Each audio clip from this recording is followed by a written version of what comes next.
From Emma teasing Daniel to tears, to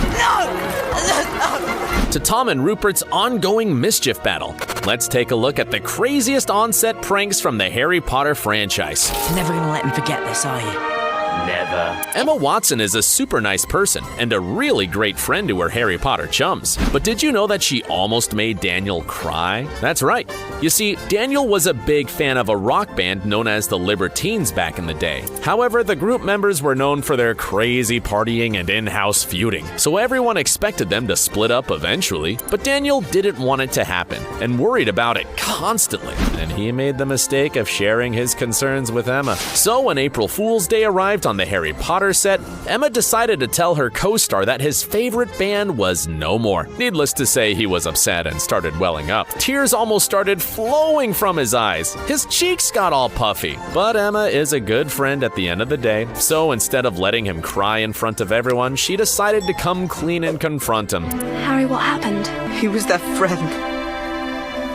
And he betrayed them. Picture this. You're a teenage boy who has a crush on a girl, but you're too shy to talk to her because who really knows how to talk to girls at that age? However, all of your mutual friends decide to have a slumber party and you get placed next to her. It's your chance to shine. Act cool and nothing bad will happen. Now, imagine that everything is going to plan, then you let one rip in front of her and the rest of your peer group. That would suck, right? But it'd be even worse if you weren't actually guilty of farting in the first place. Sadly, this happened to young Daniel Radcliffe while filming the Great Hall sleepover scene in The Prisoner of Azkaban. The young actor had the feels for one of his co-stars, so one of his older colleagues decided it would be funny to set off a fart machine and pin the blame on Daniel's stinky butt. In our dreams, we enter completely our own world. And the torment didn't stop there. And we like to swim in the deepest waters. Now, you're probably wondering, who would do such a thing? What kind of a person would mess with young love in such a merciless way?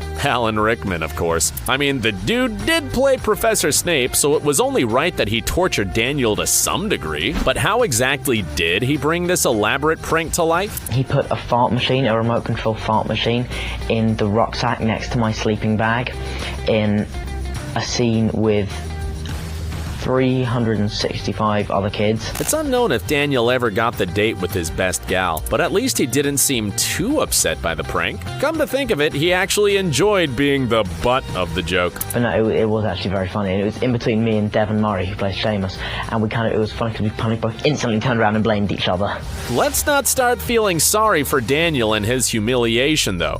He was no angel on the Harry Potter set by any means. In fact, one of his pranks actually went too far and he had to apologize to Robbie Coltrane. But what did he do that was so bad that he had to plead for forgiveness? Well, Daniel got access to Robbie's phone and changed the settings on it from English to Turkish. And since Robbie didn't know any Turkish, he didn't know how to change it back. Furious, he stormed around the set looking for someone who could help him restore the original settings. In the end, one of the ladies in the makeup department was able to fix his dilemma, but Daniel felt super bad about the whole ordeal. In fact, Robbie later explained that the kid was so down about upsetting him that he actually wrote a letter of apology. I think Daniel was so upset what had happened that he wrote me that note. Dear Mr. Coltrane, I'm sorry I changed your mobile telephone into Turkish. Wise decision. No one should get on Hagrid's bad side. Dry up, Dursley, you great prune.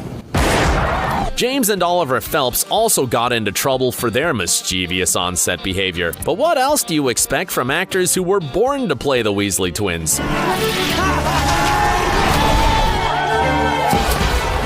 James and Oliver's biggest prank would have made their characters proud too. While they were shooting The Order of the Phoenix, the devious duo found some walkie-talkies and decided to contact the workers at a nearby construction site. Upon making contact with the laborers, the twins pretended to be their boss and told them to take the rest of the day off. And who were the workers to question that order? If someone tells you to take a day off, you oblige and get out of there faster than Nimbus 2000, am I right? However, the site's actual boss eventually overheard the the walkie-talkie conversation and quickly put an end to the disruptive behavior, and he wasn't a happy camper. Just trying to diffuse the tension.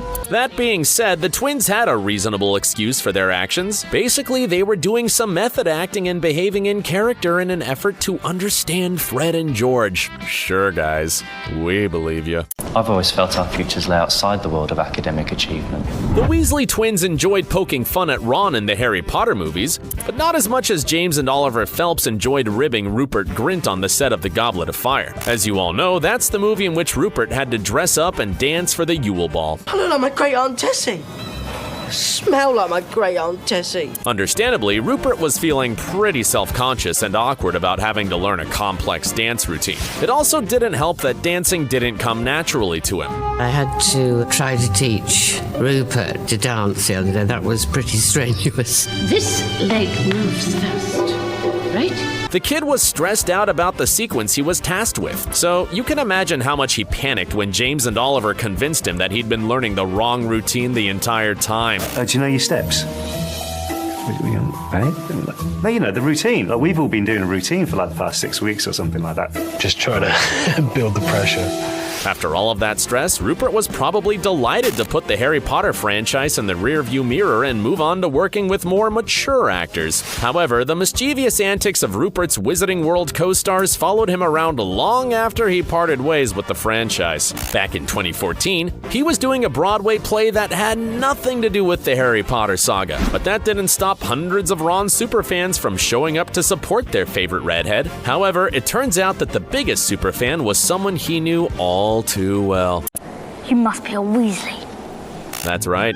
According to witnesses, Tom Felton showed up at the play rocking an elaborate disguise that consisted of a wig, ski hat, pom-poms, giant glasses, fuzzy plaid coat, and a camera around his neck. Claiming to be a fan named Bob, Felton waited behind a barricade with other anonymous selfie seekers and then hounded Grint for a pic together. Of course, it didn't take long for Rupert's other fans to spot the ruse and force him to come clean. What a cheeky chap. That type of behavior deserves a spot of detention. You see, honourable as your intentions were, you too were out of bed after hours. Then again, Rupert's also been known to mess with Tom from time to time. During the premiere of Rise of the Planet of the Apes, he showed up to the red carpet rocking an I Heart Tom Felton t-shirt. Ain't that sweet? I struggle to even call that a prank. It seems Rupert went the extra mile to support his old on-screen rival. Oh, how times have changed. Eat slugs.